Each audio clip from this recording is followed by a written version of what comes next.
ये काफी इम्प्रूवमेंट है पहले से, मतलब 80 to 90% इम्प्रूवमेंट है सर। ठीक है, मैं आपको आगे का मेडिसिन भेज। दोस्तों, आपने अभी ये जो कन्वर्सेशन सुना, ये हमारा और हमारा एक पेशेंट का है जिनको पिछले 2 साल से सेक्स रिलेटेड प्रॉब्लम थी। और आज इस वीडियो में ये बताऊंगा कि कैसे इनका सेक्स प्रॉब्लम हम लोगों ने सॉल्व किया, जो कि सिर्फ 2 महीना में लगभग 90% सॉल्व हो चुका है। वो कैसे सॉल्व हुआ, हमारा क्या अप्रोच रहा, हम लोगों ने इनको ऐसी कौन कौन सी मेडिसिन खिलाई जिससे कि इनका प्रॉब्लम एकदम जड़ से समाप्त हो गया, तो आज इस वीडियो में हम लोग ये जानने वाले हैं। तो मैं डॉक्टर सुप्रियोता और आप सभी का फिर से एक बार बहुत बहुत स्वागत है मेरा इस YouTube channel homeo care tips पे। तो दोस्तों, ये जो पेशेंट है ये हमारे पास आए थे लास्ट ईयर दिसंबर में ऑनलाइन कंसल्टेशन के लिए। इनको भी वही कॉमन प्रॉब्लम्स थी जो कि सेक्सुअल प्रॉब्लम्स के अंतर्गत देखी जाती है, like erectile dysfunction, premature ejaculation, lack of libido. तो यही सब प्रॉब्लम्स ये पेशेंट भी फेस कर रहा था। और मेरे पास आने से पहले इनका बहुत जगह से इलाज भी चला। उनमें से 2 बड़े यूट्यूब के सो कॉल्ड होम्योपैथ भी थे जिनका वीडियोस आप लोग बड़ी चाह से देखते हो।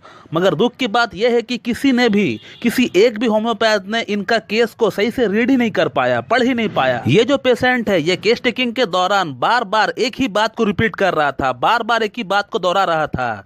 उस पर अगर कोई एक भी होम्योपैथ ने गौर फरमाया होता तो ये जो पेशेंट है ये कब का ठीक हो गया होता और इनको मेरे पास आने की नौबत ही नहीं आती। दोस्तों, ये जो पेशेंट है इनको आज से 3 साल पहले ट्यूबरकुलोसिस यानी टीबी हुआ था। और टीबी होने का बाद से ही इनको जितने भी सेक्स संबंधित प्रॉब्लम्स है वो स्टार्ट हुआ। उससे पहले ये पेशेंट बिल्कुल फिट एंड फाइन थे। ये पेशेंट बार बार दोहरा रहा था कि मुझे ये प्रॉब्लम्स नहीं थी, लेकिन जब से मुझे टीबी हुआ उसके बाद से ही मुझे ये प्रॉब्लम्स डेवलप हुई है। और उसी के बाद इनको स्टैमरिंग यानी हकलाने का प्रॉब्लम भी स्टार्ट हो गया, जो कि पहले नहीं हकलाया करता था। तो सेक्स प्रॉब्लम और स्टैमरिंग ये दोनों ही स्टार्ट हुआ टीबी होने का बाद से, पहले इनको नहीं थी। और जब मैं इस पेशेंट का केस टेकिंग कर रहा था, इस बात को इन्होंने कम से कम 10 बार दोहराया कि सर मैं इससे पहले बिल्कुल भी ठीक था, मुझे कोई भी शारीरिक प्रॉब्लम नहीं थी, लेकिन जब से मुझे टीबी हुआ है उसके बाद से ही ये सारी प्रॉब्लम्स डेवलप हुआ है। और इसी बात से मुझे इस पेशेंट का प्रॉब्लम का जो जड़ था, जो रूट कॉज था, वो मुझे दिख गया था। और वो जड़ है side effect of anti tubercular medication. यानी जब इनको टीबी हुआ था और टीबी के लिए जब इनको एंटी ट्यूबरकुलर मेडिसिन दी गई थी, उसी इंग्लिश मेडिसिन का ये साइड इफेक्ट है। तो अगर आज मेरा ये वीडियो कोई होम्योपैथ देख रहा है तो हमेशा एक चीज को याद रखे, when you ever come across patient who have suffered from bad effects of anti tubercular medication,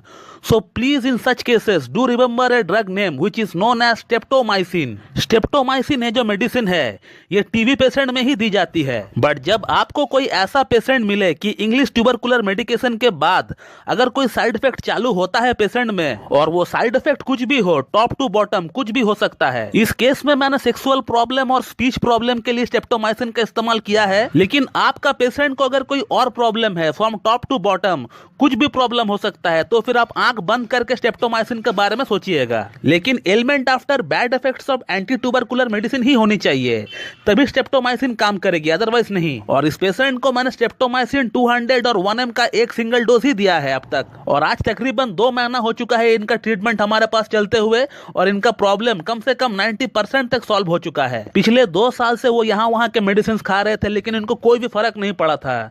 लेकिन हमारे पास सिर्फ 2 ही महीना ट्रीटमेंट इनका चला और इनका प्रॉब्लम कम से कम 80 to 90% सॉल्व हो गया। और इसी के साथ इनका जो स्टैमरिंग प्रॉब्लम थी, जो हगलाने का प्रॉब्लम थी, वो भी कम से कम 60 to 70% सॉल्व हो गया। मैं फिर से चाहूंगा कि आप लोग इस पेशेंट का फीडबैक एक बार पूरा सुने।